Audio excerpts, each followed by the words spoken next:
What's going on, everybody? Welcome back. Episode 2, Breakfast Clubbing with the Boys. I'm Brody Green. You know Kyle Nicholson. Episode 2, Early and Often, as we're calling this. Kind of ties into what went down last week, hiring Michael Earley as the 21st head coach. We'll hit on that throughout the show, talk about the press conference, get another perspective from our guest. Man, how was the holiday weekend? How was the 4th? Enjoy some downtime in between work and podcasting? Yes, sir. We had a good 4th. Got to be one of my favorite holidays that's out there. A lot of family, a lot of food, a lot of campfires with stories. So we had a great 4th of July with some family up in outside of Buffalo, New York, kind of out in the country. My wife's family, so it was really good to get away from the house and kind of recharge a little bit. So how about yours, man? What'd y'all do? Yeah, man, we actually went over to College Station. Some people have seen Gabe Bach and I are related through marriage, and he did the real American thing of going to Cancun during the 4th of July to spend the holiday out in Mexico. So shout out to Gabe for his 10th vacation of the year already in July. But yeah, we went over. He earned it. Yeah, he definitely earned it. We went over and house sat for him. Great place. A lot of family. Nat's family came over. We just kind of, like I said last week, we were sitting by the pool, tits up, just having a couple cold beers. It was a good time. But yeah, I need to throw in my shout out. I got worn out pretty good after my wife watched the first episode. Didn't give much love to her. So shout out to Nat. Yeah, she's the one that kind of keeps me above water. Going on 12 years this year. She played soccer at A&M. We got 2 beautiful girls. So shout out to my wife. Couldn't be doing really anything without her. So this one's for you. So now that'll give me some brownie points for sure. There you go. Yeah. So what's cooking? What do you got for me? What happened kind of over the week from the 4th basically on? Yeah, staying on the 4th of July theme, we're going to shout out congratulations to Patrick Bertoletti, who ate 58 hot dogs in 10 minutes to win the 2004 Nathan's Hot Dog Eating Contest in the male division. Also, shout out to Mike Sudo, I believe that's how you say her name, who ate 51 Sounds dogs right. To win the women's contest. I don't know if you saw this, but in the what would you call it? The food eating contest world. Joey Chestnut's a huge name. He missed this year's event due to a contract dispute with Nathan's. So he competed in his own event in El Paso, Texas. It was called the Fort Bliss Meet and Greet. This competition was 5 minutes. So it was half of the time that the Nathan's Hot Dog Eating Contest is held in Long Island, which is 10 minutes. I believe it's Long Island, somewhere up there. It's all the same. El Paso and Long Island are very similar, yes. Yes. So 5-minute competition for Joey Chestnut. Patrick Bertoletti ate 58 hot dogs in 10 minutes. Well, Joey Chestnut ate 57 dogs in 5 minutes. Dude, first off, that's absolutely insane. And absolutely disgusting at the same time. So that's my shout out to all 3 of those folks. That is a venue that I would not want to compete in. I love competition, not going to compete by eating a lot of food in a short amount of time. No, and trust me, I enjoy a nice glizzy at the turn on the golf course with the best of them, but you won't catch me trying to eat, I don't know, even 5 hot dogs in a minute or something. That just makes me want to puke. I can't even watch the clips when they show it on ESPN just because it literally makes me sick just watching them, stuff their face and try and hold that in while trying to eat a hot dog. Because, when you eat certain foods and you get to that point where if I take another bite, it could come back. I mean, it takes a different person to be able to guzzle down some dogs like that. Oh, man. I don't know what it was about this year. I was locked in at like noon. Started at noon Eastern time. I was locked in. But dude, let's just say when that hour got over with, I wasn't even hungry, man. You were full after just watching. Yeah, I wasn't eating.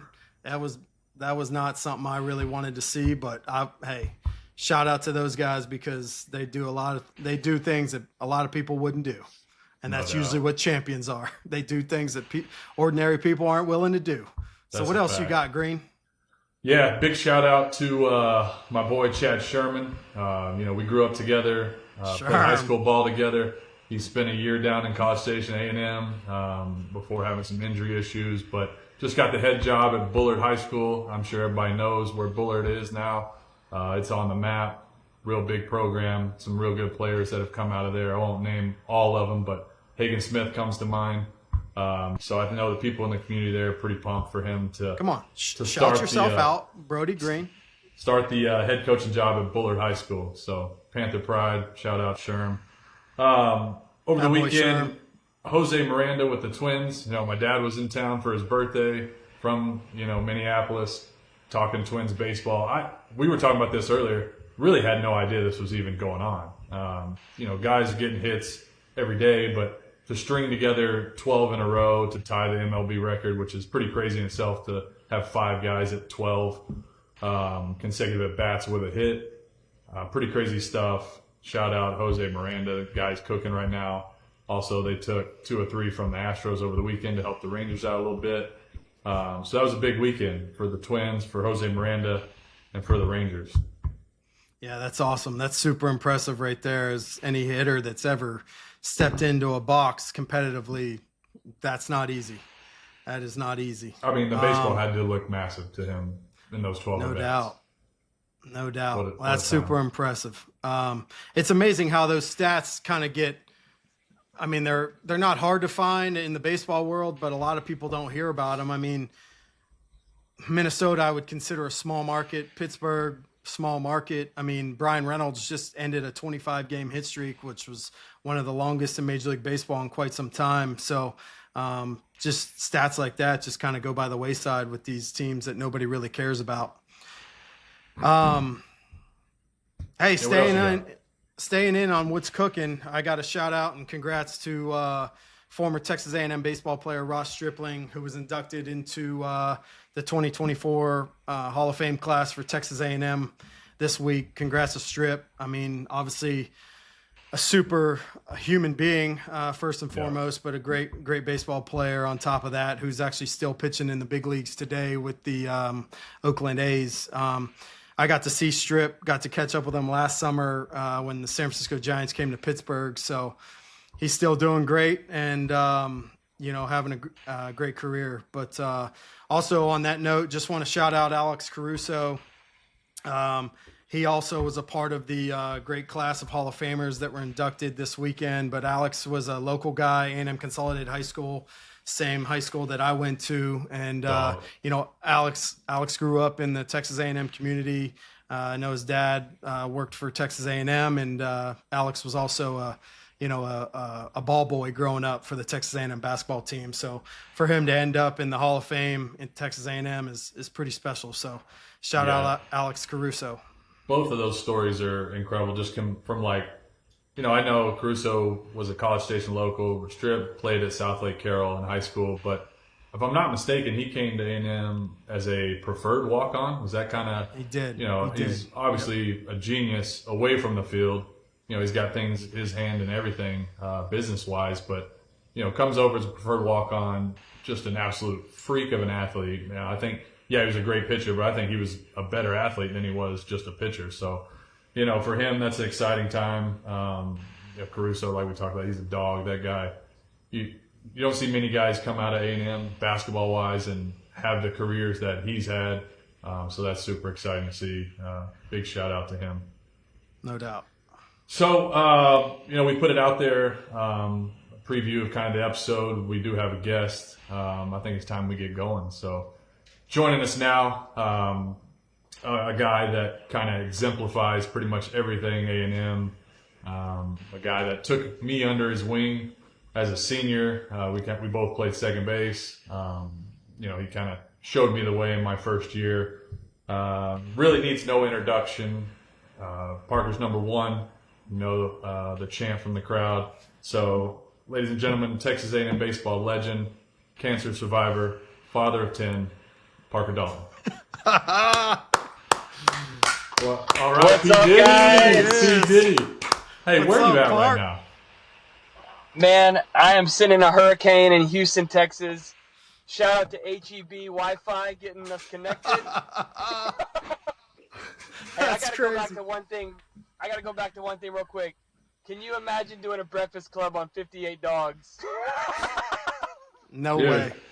No way. I never experienced it, so I don't know. I was going to ask you if you've Oh. ever experienced a breakfast club. Have you ever towed the line on that one? I was the only guy in 2006 to actually tell Coach Childress that I missed a class. Hey, Of course you I did. told that course you did. honor system is real. that honor system's real. The deal was, if Coach Childress found out you missed a class and you didn't tell him, it was way, way worse for you. So I didn't want to risk that. I missed a class. I told him. And so he went out to right field with me, grabbed a bucket of balls, and just said, don't let a single one of these hit the ground. I remember that. I actually remember that. Oh, shoot, And man. that was the punishment if you told him. And he played quarterback and threw him all over the field. But man, I did not want to risk a breakfast club. I never got one of those. No doubt. Nick took that one for us. No doubt. Before he gets into that first question, we were talking a little bit last night about some stories and such that we wanted to hit on. But you mentioned one thing about Kenley Jansen. I want to get this, especially I was watching the Yankees and the Red Sox last night, and he's coming in and close the game. And you mentioned something about you and Kenley having a real good friendship, your first year out in pro ball. So go ahead and hit on that real quick. Man, so I get drafted by the Dodgers in 2007. Nick goes to the Giants the same year. Is that right, Nick? Your same year, Yes, 07 sir. draft. I go, Kenley Jansen is 20 years old. He's already been with the Dodgers for 4 years. He speaks 5 languages. He's our catcher. And I play with him for 2 seasons up in Midland. And Beautiful we're spot. up there. I play with Ogden and Midland, Great Lakes Loons in Midland, Michigan. And man, we're teammates. We're playing a long season. People don't realize at the end of a pro ball season, you're just tired. Like we weren't winning. Well, he's playing catcher and I'm playing short, and the ball goes into we're at South Bend, and I go into the hole and I run around second. A relay throw comes to me from the outfield, and I one hop into the plate. And Kenley is the biggest guy on the field, and he's supposed to block the plate in that position, and he kind of skates it. And we end up losing the game by 1, and I go up to him, I say, hey, man, I love you. You can never do that again. And we're just kind of tired of each other, and everybody's upset. And he kind of gets up and says, you better get up out of my face. And He said, yes, sir.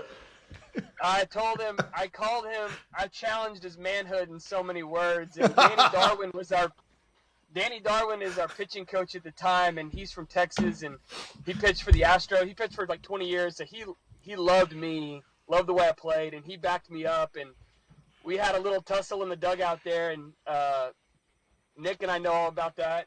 And so long story short, the next day in BP, Kenley comes up to me in the outfield, and we say, we good? We're good. I care about you. Yes. And I'll to his credit, I'll tell you, man, he has had an unbelievable career, obviously. And he got on the mound, I think, a year later. He was in the big leagues within a year. And Charlie Huff was a knuckleball pitcher, and he coached in high A. He said, of all the pitchers that have come through here, he has the most natural feel for pitching that he'd ever seen. Well, I was going to say, you calling him out about not blocking the plate may have spurred his pitching career. Like, listen, if you're going to be too scared to block the plate, let's find another spot for you. Maybe hop on this mound and see what you can do. And maybe that's what kind of just started Absolutely. his career, huh? That's awesome. I know Kyle's got a question for you. Go ahead, Kyle. Okay. Well, I guess before we get into it, yeah, that Kenley Jansen story is a good one, man. I remember, so I think it was that next year he was briefly in San Bernardino, and that's where we played. I saw him for the first time, and I remember sitting as a starting pitcher. You sat in the stands and charted, and I was next to one of the guys that was on that 76ers team. I think that was their name, right? The San Bernardino 76ers. Inland Empire. Yeah. Or Inland Empire, my bad. Yeah, that's right. So we were charting, and then they said this guy was, just basically they transformed him from a catcher into a pitcher, and he's throwing 98 miles an hour. And I was just amazed by that. And with some cut. Yeah, it was nasty, but Nick, he threw, it's just unfair.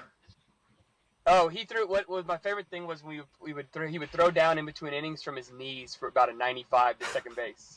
I believe it. I believe it. But it would spin off like with a two-seamer, and you had to like be ready for that pop-up. So. Yeah, that's impressive, man. I mean, what a career that guy's had. Mm-hmm. Well, let's get into it, Park. Why don't you tell the folks listening? So you kind of hit on it a little bit. So what did you do after leaving Texas A&M, and where are you living now? Obviously, we know you don't have 10 kids, but how many kids do you have? Are you married, and what do you do for a living? Man, RL Florence gets the reward for the most kids out of the Texas baseball program. Big Flo. Flo, man. Hey, got to give a shout out to him. So we live in Houston. Real quick backstory on me. I played 3 years of pro ball with the Dodgers. I moved to Birmingham. I met Emily in Colorado one off season. I moved to Birmingham, just smitten with her, and dated her 1 year, and got invited back for my 4th year, and I just I was 26 and kind of knew it was time to hang them up, and worked for a year there, and then moved back to Houston, and went to graduate school at Rice for 2 years, and now been in oil and gas for 10 years. I work for a private equity-backed company, and I work in accounting, oversee that, and we got 4 kids, 10, 8, 6, 4. So we stay busy, very, very full life. Get to coach 2 different kids' teams this year, and man. And now they're at the house with no power while you're in the HEB parking lot doing. My wife was not so happy. My wife was not so happy that I abandoned her to come do this. Awesome. She's doing great. We played hide and seek all morning in the dark. There you go. So Shout out Mrs. Dalton for allowing you to do this. Yeah. That's right. Yeah, that's big time. I said, hey, you want to listen in while I'm here? She goes, I'm good. We'll get her the link. We'll send it to her for sure. You guys can listen to it in the dark for the next couple of days. That's right. So what about, A&M hiring Michael Earley? I don't know if you know much about him personally or just kind of over the last couple of years, but what's been your takeaway so far, I guess, from, him being the hitting guy for 3 years and now, I guess getting introduced as a Texas hitting coach, and then 2 days later he's introduced as the A&M head coach. Just kind of what's your perspective from your view, and what kind of emotions do you have through that whole process of hiring Michael Earley? So Brody, you came in with Childress as a freshman. Nick and I were part of the transition, and back then transferring wasn't as easy. There wasn't the portal. We had a new coach, and we experienced that with Childress when he came in 06. But my thoughts are, when you have an opportunity to leave and there's NIL money and everybody stays, that speaks volumes to me about the buy-in. That speaks volumes to me about Texas A&M. It speaks volumes to me about the coach, because it's not like with Coach Childress, we had never played for him. They've played for Earley for a couple of years. They know him. They've seen him, and to have that buy-in and that excitement, and you can see it from every player that's said they're coming back. I love it. My one thought about him is that I sense in the interviews, he said, I'm not here to be their friend. I'm not their friend. But you can tell he cares deeply about them as people, for their careers. Like winning, Childress taught us something, man. Like winning in the team is the team is way more important than any of us individually. And he always drove that into us, and that's what made it so special. But you always knew he cared about us as players, and he cared about us as for our careers. So all those things just stick out to me as excitement, and I'm really fired up for the program. Yeah, and he even hit on that too about guys that he coached, I guess, the first couple of years that have since left and we're not on this year's team. We're texting him, after getting a job and congratulating on him, and that a guy that communicates with you and is still in touch with you after the fact, like we talked about Coach Childress, that goes a lot further than just playing 4 years for a guy. So And you said, guys that played for him or he was here already. I think that has a lot to do with us hiring Elko on the football side of things. Like, guys were around him or have been around him, and he knows kind of the city of College Station, what it takes to be at A&M, and that kind of fuels him to come back and be the head guy. I think having that experience of assistant coach and being around the campus and knowing how A&M operates and what it takes to be that head guy, I think was huge for both of them getting that job. Kyle, you got something? Oh, for sure. No, I mean, I think we all echo the same thing, man. It's I love the hire. And one thing, like Park alluded to about the press conferences and stuff, it was the introductory press conference, the quote from General Welsh, he and I'm paraphrasing this, but it was something along the lines of, the future of Aggie baseball isn't about someone who left. It's about someone who fought to stay. And that was a quote that just hit me, man. Like, this guy cares about that university more than anything, and he cares about those kids, and it showed in how those former players and current players took his back. So I'm super excited for the future of Aggie baseball. You said something, Brody. You said about staying in touch, man. Coach Childress texted me yesterday for my birthday. Every year, I mean, that's special to have a coach that continues to do that. Father's Day always reaches out. And just continue, like, have an influence in your life. Like, you go through a program that's as rigorous as that. You kind of, like, come away with, like, you're changed. And I mean, Coach Johnson, too. Like, I got to play for – Nicholson and I feel like I got to play for 2 Hall of Famers.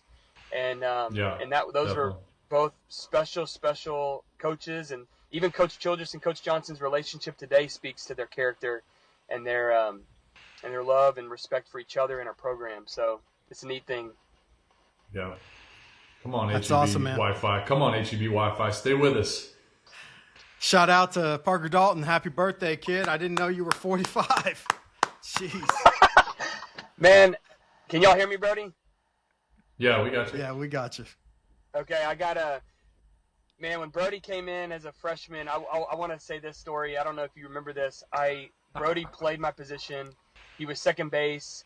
Coach had told me that I really, all these guys were going to come in, and I was excited. I came back, kind of had exhausted all my scholarship money. I got it all early so that the next year we could go get good players, and I really wanted to be a part of that team because I knew we'd be good. I knew we were going to have an awesome team. Brody, Hicks, Dane Carter, like, all filled out that Ben Feltner all filled out that lineup. Rouge, I'll give you a shout out too. I know you came in as well, but the rest of the guys are from 06. But I told Brody that freshman year, I said to him, and I don't know if you remember this, I said, man, before you leave here, you're going to be special. And do you remember me telling you that? Yeah, I think it was probably during BP when we were diving all over the place at second, taking ground balls. I just saw something in you that just was like, the moment wasn't too big. You had, you just embrace the program, embrace the hard work, the work ethic, and the desire to win. And I remember Nick and I both just took a liking to you just because, I mean, we just loved you. And dude, you had a special career. I think my favorite moment, of course, is the walk-off home run in the Big 12 tournament. Yeah, that was fun. That was a nice one. But then Collazo just one-upped it and did the same thing the next year. So it was like, I don't know. That's right. They're both awesome, but his was hit higher and kind of a moonshot. And I had my fame on that one for about 364 days. It was pretty cool.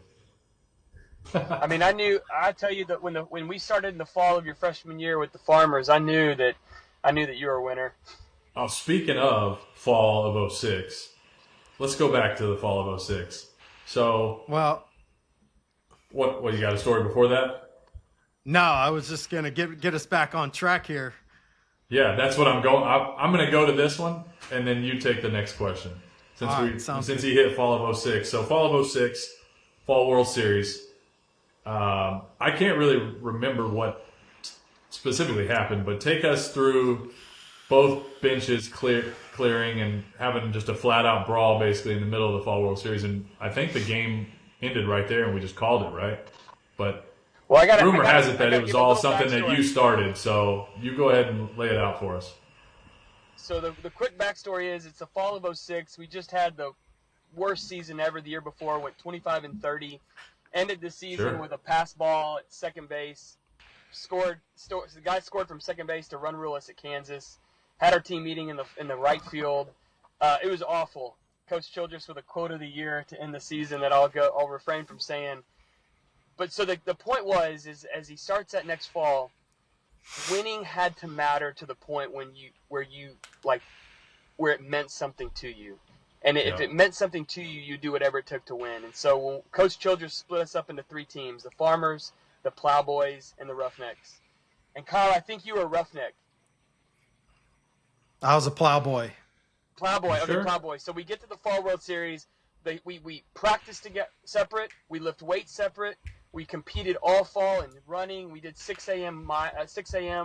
6-minute mile every week for about 8 weeks. It was just on. So we get to the Fall World Series, and this is to win the cup, the Aggie Cup. And Kyle's team is up on us by about 8 runs, and we have a freshman on the mound named Scott Meagle. Keith McInerney is hitting, and he turns around, and I'm coaching because I had cancer and a shoulder surgery, so I'm not even playing. And Keith McInerney turns around to bunt up 8.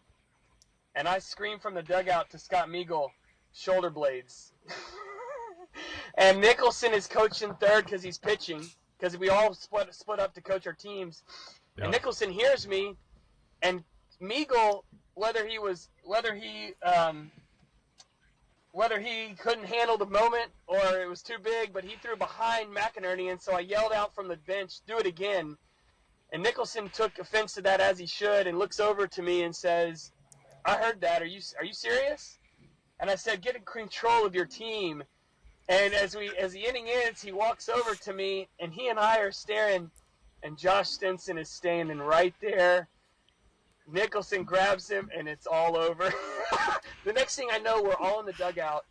Joey Register has grabbed him, and Nick is by himself at this point. He is literally in our dugout with all of us on top of him. Brody's there. Schaffner. We got fans in the stands. Fans in the stands were fighting. Yeah. And I love it because here's my favorite part about that. I don't know if y'all hear this much. We did continue the game, and Coach Childress kind of stayed off. He was kind of letting us coach ourselves for this. Yeah. He screams at me as the dust clears, and I walk down the left field line, and as I get close to him, he just starts smiling at me. And he said, "We got better today." And it was. Yeah, I remember whenever he got us all together.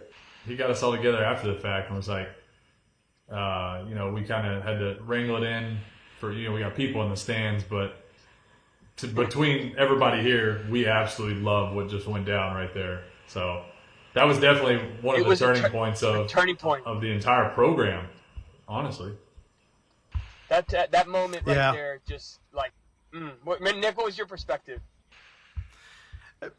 Really, just what you alluded to. There were some things that happened in that inning that Coach Childress wanted us to expose with the pitcher that was on the mound, and I was the third base coach. And go to the plate, yeah. Yeah. Like there was a stolen base in there thrown in somewhere. I don't think that you guys were really aware of what Coach Childress had talked to me about going in there, and you guys were pissed, rightfully so, because the score was a little lopsided and we kept running, and but yeah, I was in the dugout by myself fighting 30 other guys. I mean, that's what it felt like to me, so it was that was crazy. I mean, so kind of like you walking down the line and Coach Childress kind of giving you the nod of approval. I took the lone walk back to the first base dugout because this all happened in the third base. And I remember Coach Bolt and Coach Deggs both sitting kind of where the Diamond Darlings sat on the on-deck circle. They were sitting right there. And Deggs was leaned back like this. And as I walked by, he didn't even look at me. But you know how he talked out of the side of his mouth. He just goes, "Attaboy, Nicky." And I just kept walking in the dugout. So that was, like Brody said, man, that was a huge moment in our program. And correct me if I'm wrong, I think the next day we showed up because, we always had to be clean shaven, clean haircuts, all that Coach Childress, the rules were, the covenants. We earned the right to grow beards and facial hair and long hair right after that, if I'm not mistaken. Yeah. So that was pretty cool. And then right after that, the Farmers won the fall Aggie Cup, basically. So you ended up having to serve us our steak dinner. Served you your steak dinner and had to pay out in the outfield, which was not fun, man. That was not fun at all. Hey, in Childress's program, it paid to be a winner, and always it pays to be a winner. You got less running. Winning mattered, but if you showed up, this happened to me, Brody. One time that fall, I let it grow a little bit. I was a fifth-year senior. I had, cancer and shoulder surgery, so I was kind of not getting to play that fall. If he did catch you with a beard, you got to go shave inside with a one Bic razor. Just cut yourself up like Hey Nick, 17 years goes by. That's the first time I've heard that part of the story. I didn't know that he told you to bunt McInerney.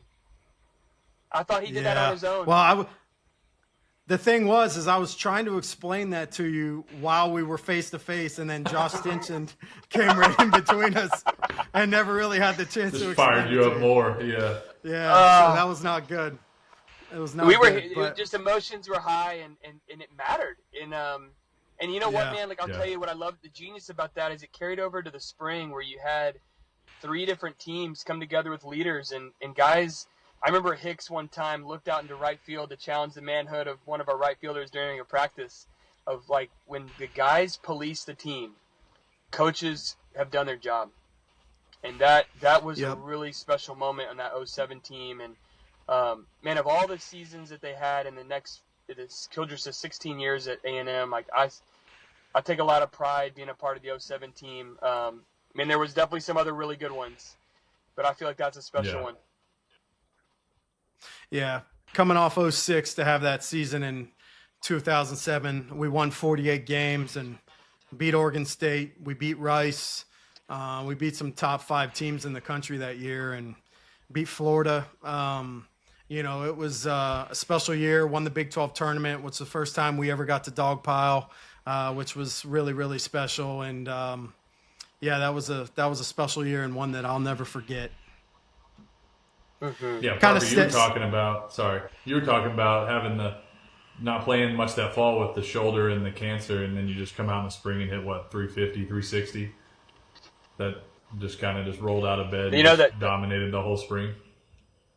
Man, I'll tell you what, the mentality shift that helped me was when Coach Childress, Coach Deggs, Coach Talbot came in and kind of just brought in some get after it mentality. What I really appreciated is I personally, just being frank with you guys, I loved A&M. I wanted to win. I wanted to play well, and I played with some anxiety my first couple years of just didn't like to fail, I didn't want to let people down, and playing like that did not allow me to play to my fullest ability.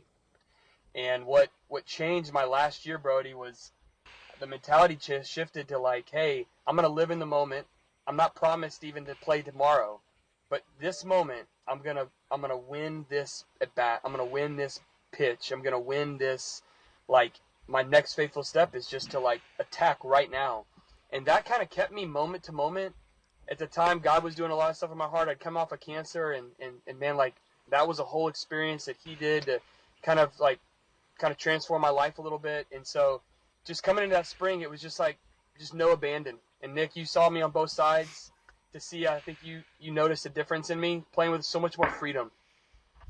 The last thing was I just wanted to. I was so grateful to be on that team that I just the rising tide raises all ships. It was easy to hit on that team. Yeah, definitely. Yeah, certainly we were strong 1-9 that year. We stole a lot of bases, hit for power, and had a lot of big guys step up in big situations, which was awesome. But kind of staying in that fall 2006 part, and I know you've alluded to it, Brody mentioned it. I'm not really sure if everyone knows kind of what you endured in your personal life in 2006. But can you tell everyone kind of your experience as you navigated, the start of your senior year, your 5th year with cancer. Like, what did you do to balance the challenges of baseball and your treatments? Man, it was an interesting thing. I had shoulder surgery in basically July on my birthday, July 7th. So like back in the summer of '06, and so I'm getting treatment on my shoulder to get that healthy for the fall, and all of a sudden I went to the dermatologist for the second time ever. That my mom just kind of put us, hey, you guys need to go once a year. So we went in '05, then we went in '06, and all of a sudden '06 she calls me. I'm getting work done by Josh Cohen on my shoulder and across the street where we used to get treatment. He said, hey, they found melanoma, and you got to go to MD Anderson to get that taken care of. And so, man, it was wild. The coolest thing, just how God works. Coach Childress's wife had actually endured the same cancer and had the exact same doctor. And so she called me. She called my parents. Coach Childress was great about just kind of dealing with, like, telling the team. So I went down to MD Anderson several times just to get consultations. It ended up being a surgery, and then I was out of commission for the whole fall. And the neat thing was the game just slowed down. I just kind of watched and coached that whole fall. I got to see Brody and the whole new guys, and just didn't know. I didn't expect to play that spring. And so the whole fall was more just like my goal. And I told coaches, when I get healthy, my goal is to make the people in front of me feel it. Like, I want, if it's Dane or Brody or Rouge or whoever's going to play, or who's going to play second, I'm going to make them feel me behind them, and I'm going to make them better. And so that was really my goal. And then, but that fall, man, I when you think you're never going to play again, when you go to NBA. Are you back? Can y'all hear me? Yeah. I'm back. I'm sorry. So Actual recording is high that. quality. Nice. All right. Man. Okay. So Nice. just to finish up what I was just saying, that fall really slowed the game down for me, and it allowed me to kind of come in the spring. And then that mentality in the spring was, like I said, just make the team better, kind of be a team leader, and make and push the guys in front of me. And man, it just slowed everything down, and just a different mentality. So Yeah, man. I mean, obviously the 2007 season was just a special one all the way around. And that kind of leads me into the talking about your season personally, after kind of you going through a heavy amount of adversity in the fall, obviously with the shoulder surgery and then the cancer, and not even really being able to participate. But you come out in the spring of 2007 and you proceed to be the team's second leading hitter, 356 in the 2007 season. You played in 66 of the 67 games we played that year. You end up being the Marion Pugh Spirit Award winner, voted on by all your teammates, which is really awesome. And then a second team All Big 12 selection for infield, and then obviously drafted by the Los Angeles Dodgers. Talk to us a little bit about what that season was like for you. Favorite year I've ever played baseball. We just had fun, and it was every game we went into, I thought we'd win. There wasn't a single game we played, even though we did go 500 in conference that year. There wasn't a single team that we were afraid of. I didn't care how many runs we were down. It just was, we loved each other. We loved to play. And so personally, it just was just so much fun. I kind of stopped caring about yourself. You just were part of something so much greater than yourself. You mentioned adversity. After watching the A&M program over the last 20, 25 years, the coolest thing is it's impossible to go through that program without facing adversity to some degree. And Coach Childress always told us, the way you handle adversity is how successful you'll be. And I love what Caden Kent said in the press conference. He said, man, success sometimes doesn't come overnight. And Nick, I know your story is when you came in your fourth year, when you were pitching, you didn't pitch like that all 4 years. What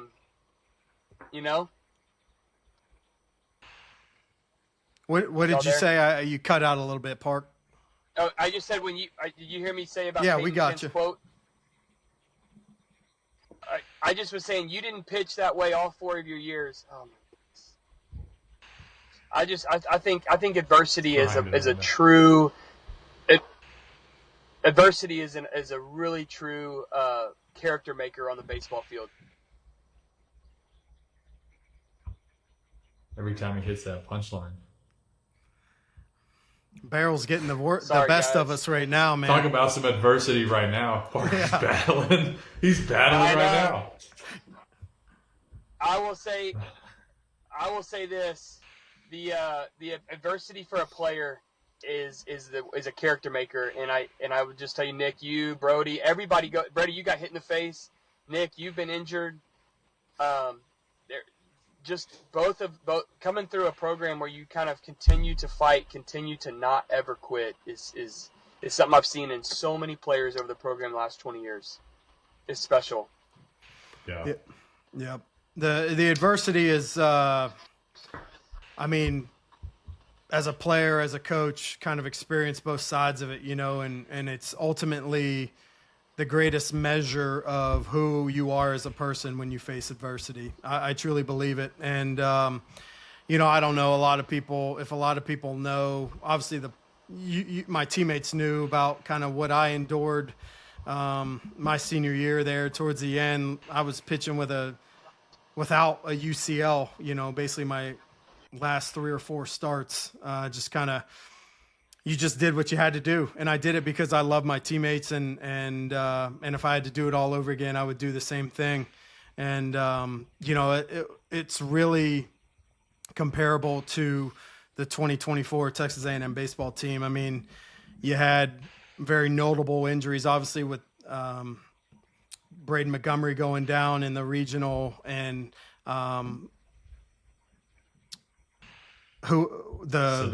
Sadeo getting hurt in the regional or the super regional. Yeah. You know, and then you had Lavalette with the hamstring in the World Series, and I don't really know what was wrong with the catcher, but he was banged up pretty good. And then who's our guy? Shot's playing with a torn meniscus. I mean, I'm sure there was a litany of injuries with other guys, and that's just what happens when you go play throughout a season. But, yeah, it just goes to show you when you face adversity, it just kind of shows you what kind of a player that you are internally, and what that team ultimately means to you. Yeah. Park, you good? Yeah, so sorry, guys. No, you're good, man. I just had one more question. I know you got family at home and just battling in the middle of a hurricane, but you know, with Texas coming over to the SEC now, we've been playing them for the last couple of years in baseball, midweek games. You know, they've been exciting. You know, we've kind of handled our fair share of those games since the move.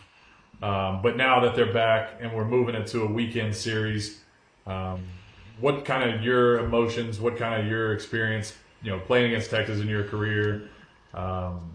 Me personally, I hope it gets to a 3-game series one way or another. You know, we used to play it as like a 1 game at our place, 2 games at their place type deal, but hopefully it's a 3-game set at whichever venue.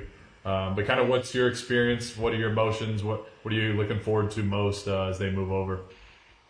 Man, I will tell you this. The only way I can describe it is when we went to Austin my freshman year in 2003, and we made that drive. I'll never forget the feeling I felt on the way there of it just hitting different. And you guys know what I'm talking about. It's different. And playing in that game, playing in that rivalry, you can't fully describe it to someone who is the fans know it, the fans feel it, but playing in it, it just is on another level. And so I am excited for our team. I'm excited for that rivalry. I think it should happen. I'm so glad it's happening in football.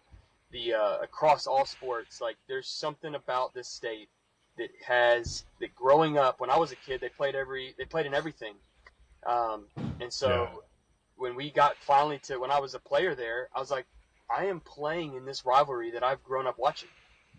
And so I was it's a special thing, and it also, I'll tell you that you don't want to lose to Texas. That's a rivalry that just kind of gets you going in a way that I don't care how your season's going. I don't care if someone is 40-0 and the other one's like 20-20. When you play that weekend, it's a dogfight. Well, especially now, the way things ended with, we're not going to hit on that much anymore. We've kind of got past that. But how that thing ended a couple weeks ago and where it is now and where said person is, like that has just ignited. You could throw everything out the window on records when that game lines up, man. And if it's in Austin the first year or in College Station, that is going to be an absolute rager of a weekend that I'm definitely going to end up getting over there for a ton of games now. But that game for sure is going to be must-see TV for sure. If you're a player on the current team this coming year, you'll have a short memory. Yeah, no doubt. No doubt. Well, P. Diddy, as our first guest, man, can't thank you enough. Battling the elements, grinding away.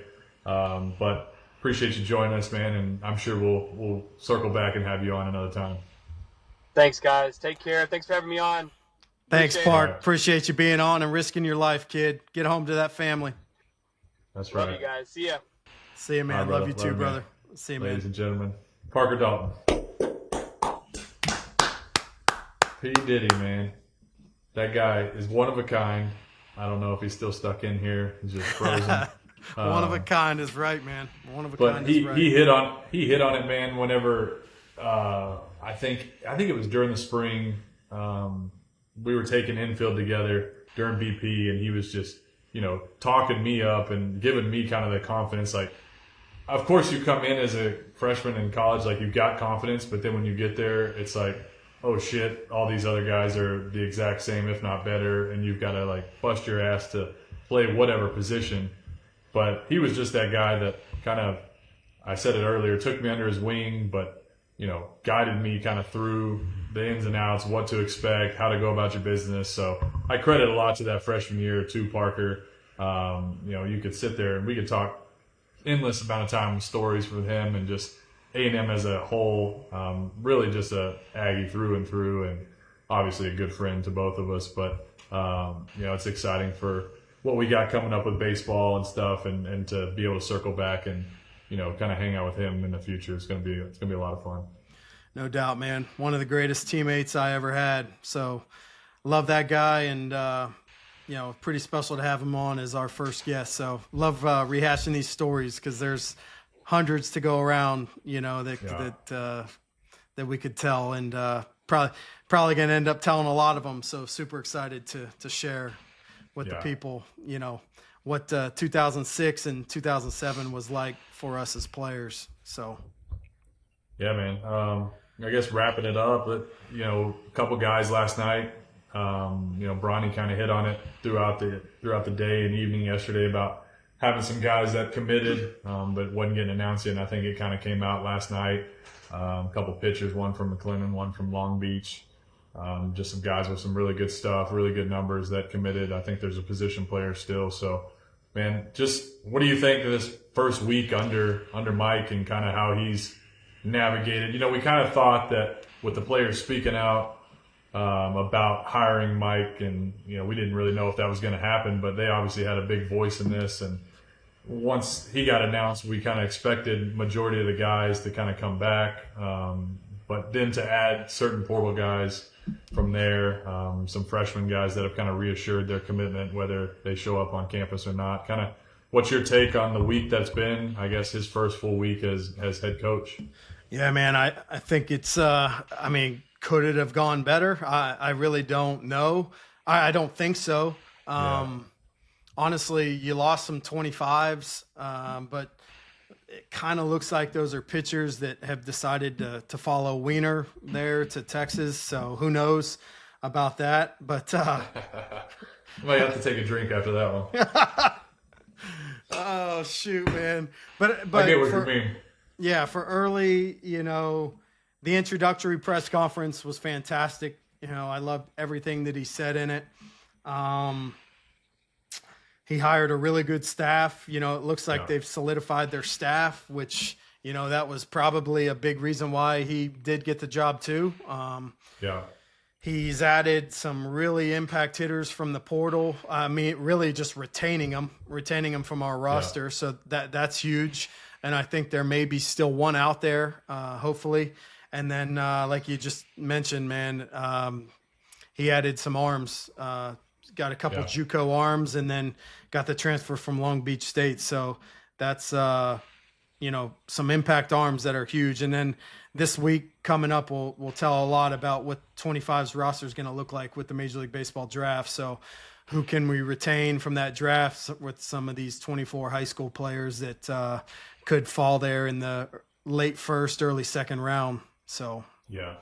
Like you said, when he went in and pitched his sales pitch of himself to get that job, he had to have had the plan that he wanted to lay out, that I'm going to bring this guy in. So I want to bring in as my pitching guy, my offense guy, my recruiting guy, and for him and his buddy Jason Kelly to come from the head job at Washington, we're talking like a big time program. I think just speaks a lot of who Mike is as a person and the relationships he's built. But hitting on that press conference is about as genuine as it could be. And I said that to the buddies I was watching the press conference with. It's just like, this guy's 36. He's at Texas A&M, one of the biggest programs, top 3 programs right now in baseball. And he's just up there with all the confidence in the world, speaking like he's having a conversation, with Trev or with his players. Didn't seem at all nervous about anything, just like kind of took on the moment and was, ready to go to work. So, man, I've said it before, reiterating it, pumped to get over there and, get face to face with him and talk to him in person, just get to know him more. But I think things couldn't be more excited for an Aggie baseball program right now than they are at this point in time. Yep. Yeah, I completely agree, and at the same time, typically your players that you have follow the leadership, and that guy is not rattled and he's confident, and I expect to see a Texas A&M team in 2025 that is ready to run through a wall for that guy and will compete at a very high level. And that kind of leads into what we want to hit on next. We had someone reach out to us asking a question at W. Spence. Asked about, this is great for the hire. We love everything that's going on, but it's hard to think that all the coaches didn't know what was going on behind the scenes, if there was something technically going on behind the scenes. Just kind of your opinion on that whole thing, and we'll kind of just go off of that. Yeah, it's actually a great question. And, I'm just going to talk in terms of me as a coach currently, being a D2 coach, it's D2, D1, jobs during the year, rumors, it happens, I really can't imagine the assistants didn't know about it. That's my take on it. I think they probably were made aware of what was going on around the same timeline that the head coach kind of found out about it. So I'm not going to sit here and say, that Earley knew that this was going on and, was doing things behind the scenes, because I don't believe that he would do that. I think he was fully focused on Omaha and winning a national championship, to be honest. I believe a lot of the things that guy said in that press conference, but, was he aware that this move to Texas was possible during those last 2 to 3 weeks? I would say yes, he was aware of it. Yeah, I don't know either way. I don't know if we'll ever know for sure if something, definitive comes out or whatever it is. And like we've talked about, we're kind of past that, and let's just move on and focus on this team. But, just answering their question, I don't know. Billy said on his show that after the game, he and Mike were talking in the hotel lobby about the Penn transfer that had committed to us and how excited he was for that guy coming in. And to me, it would be hard to think that,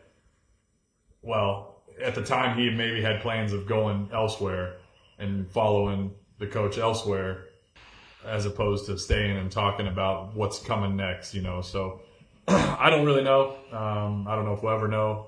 I'm definitely excited about where we're at now and what the future's looking like, especially the immediate future. And that guy from Penn, Hensler reaffirmed that he's, committed to us and coming to College Station. So I think that kind of speaks to itself about what he was planning and who he was kind of interested in when he made the decision to transfer from Penn. So I think that says a lot there. But yeah, I'm excited, man. Excited to get over there soon. I think we're planning on getting over there for the opening weekend for football. With game day being there, I think it's just a massive weekend for Aggie sports. As a whole, it's gonna be awesome. So hopefully get over there and get over to the baseball field that weekend and get some conversation time with Mike and the staff. But other than that, man, you got anything else for us? Man, I think that's it. I just want to thank Parker Dalton again for coming on and joining us. We're going to kind of try to follow, and have other former players of Texas A&M and possibly even coaches on here in the future. So it's kind of what Brody and I would like to do going forward, and use this platform a little bit to tell some stories. So I really enjoyed that. So thanks again for Parker for joining us. And like last week, we'll probably have this episode out Wednesday morning, and make sure you guys stop by our YouTube page, Twitter accounts, X accounts. Give us a like and a subscribe, and give us a follow at Twitter. So appreciate y'all listening. And, again, if you guys have any questions that you'd like to ask, shoot us a question on our Twitter pages or comment on our YouTube channel. Perfect. Episode 2, early and often. That's a wrap. Big fly. See you, boys.